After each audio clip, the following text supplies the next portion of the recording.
This week on the Steel Report. Depending on what we're promoting, we promote a lot of communities, events, organizations, things like that. Chief Explorer JayJay Goodvin of the Iowa Gallivant takes us on a road trip to Alameda County in far northeast Iowa. Plus, so we wanted to re-engage with the residents to ask them, what do we want Cedar Falls to look like 20 years from now? Cedar Falls Mayor Danny Loddick stops by to talk all about the city's new Charting Tomorrow initiative. And our program begins right now. Now from KWWL, this is the Steel Report. And welcome to this week's edition of the Steel Report. Coming up right here in just a few minutes, for the first appearance as mayor of Cedar Falls, Danny Loddick will join us talking about his vision for the future and also the Charting Tomorrow campaign for the city. But first of all, let's go up to Alameda County in far northeast Iowa. We're going to go to Waukon today and also Lansing with JayJay Goodvin of the Iowa Gallivant. I'm JayJay with the Iowa Gallivant, and we are in the northeast corner of Iowa. JayJay Goodvin is a one-of-a-kind character, a jovial, larger-than-life travel and food expert.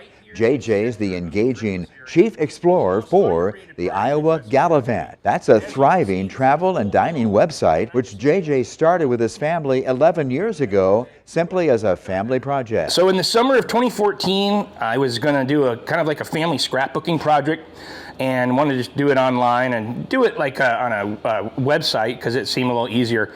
And WordPress was the one that I gravitated to. So JayJay and his family hit the roads all across Iowa. Look at this thing. JayJay began making short video clips promoting Iowa events and communities. Sioux City, Iowa. He started promoting Iowa cafes, coffee shops, and restaurants. Chicken licking here in Waukon, Iowa. Putting those videos on several of the most popular social media platforms out there. And then I realized after a couple months that we were really onto something. This wasn't really a business, the Iowa Gallivant. We were just hanging out and going to some small towns I wanted to go see in the summer of 14. And then I clicked on the stats button on our website, and I know what stats are, but I didn't know exactly what this was going to show me. And then we were getting tens of thousands of unique views, tens of thousands. And we didn't even have our own social media presence whatsoever, just my personal Facebook page. This is an old mill, and On this recent day, JayJay has gone all the way up to northeast Iowa, Alameda County in the community of Lansing. Now, you probably think of Lansing as a popular summertime tourist destination, or as the town slogan says, it's where Main Street meets the Mississippi. But in reality, Lansing is a great year-round destination spot. And on this particular Tuesday, JayJay has come to the popular coffee shop known as Coffee on the River. It's one of JayJay's favorites. You know, when people ask me all the time, what's my, favorite thing to do when I'm traveling or my favorite area and stuff like that, and one of the things I always say, and it's our slogan, my favorite destination is the next one. And one of the things I guaranteed to do though, when I get into town, no matter how big it is I go to the local coffee shop every single time. And this by far and away, in my view, is the most beautiful coffee shop in the entire state, if not the Midwest. Sisters Diana Wilson Thompson and Wendy Iden own Coffee on the River. The sisters actually grew up in Alaska, but came to Iowa and renovated this old building about 5 years ago, turning it into this beautiful Lansing coffee shop right downtown on Front Street. My sister and I have always talked about having a coffee shop. We've dreamt about it, and just because we've always been very, very good friends as well as sisters.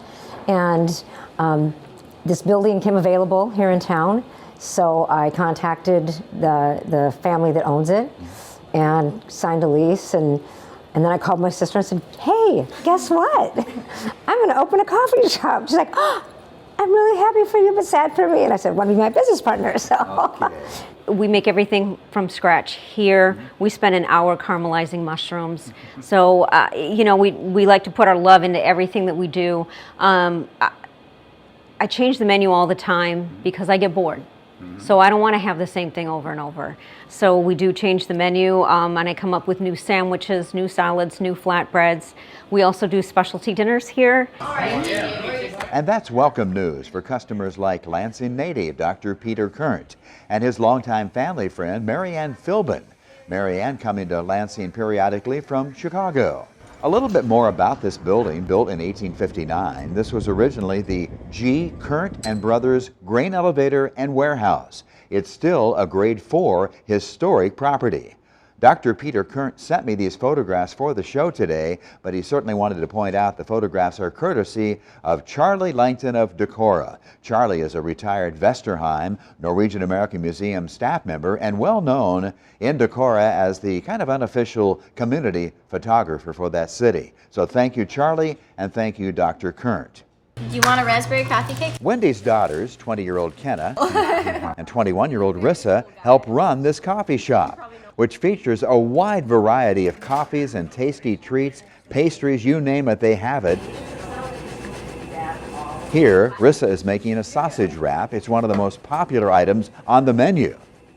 And this is by far the most beautiful coffee shop I've been to in the entire state of Iowa, if not the Midwest, if not anywhere. All the history that is here, and this old grain elevator with its original woodwork, you know, and it feels like you're in a coffee shop that's about to have a barn party, a barn dance, and I mean that in the most complimentary way possible. And it's just it's amazing architecture, and the owners and everybody that works here has done an amazing job, and it truly is one of my favorite places to just do exactly what we're doing right now, getting some good food, coffee, and having a little chat.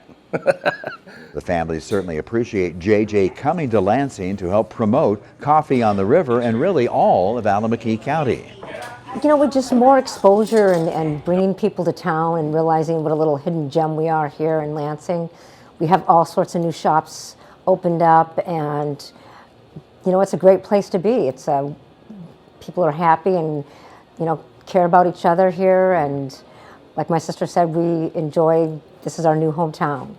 He's got such a big personality, and he makes you feel so comfortable. There's no way you can't have a conversation with this man, and just he makes it simple for you. Coffee on the River here in Lansing, Iowa. And of course, before leaving Coffee on the River, JayJay records one of his famous video clips with his thoughts on today's visit. This is their most popular menu item. This is a sausage wrap. If you love burritos and things like that, you know, if you like breakfast burritos especially, you're gonna like this. Wow, that is just a darn good sausage wrap. Good job, everybody. Coffee on the River. You can have your breakfast and your coffee too, and cake. Good. That's a wrap. Oh. We're still gallivanting here in Alameda County. Later in the day, JayJay ventures south to Jet's Meats and Cafe in Waukon, So I'm gonna go to 24 different restaurants. where he talks with Donna Brink at this locally popular diner. Jet's has a ton of local customers, like this group of master gardeners. They told me they come here once a month. Nicole Damiano takes care of her customers at Jet's. Many of the customers often take home fresh meats right out of this freezer. And these meats were prepared only a few yards away at the well-known Jet's Locker. Here at Jet's, JayJay also meets up with Valerie Rinke. Val is the Executive Director of Alameda County Economic Development and Tourism. And Val has been working with JayJay for quite some time in promoting Alameda County. Travel writers, there is a ton of value to that, especially I feel like because we're not a metropolis. We're 14,000 people in our county, but yet we're in the extreme northeast, and not maybe everybody gets here, so it is a way to share it with a bigger audience. And we may be able, because of our niches, be able to draw some people here that never would have come. And we like that idea. I mean, I don't think we'll ever be the Wisconsin Dells. I mean, we have our farming and our manufacturing and all of those things, but we have some really cool niche businesses and great people to meet that we can really make a getaway, a very family friendly, or it can be for a couple, or maybe it's just to get away and hike.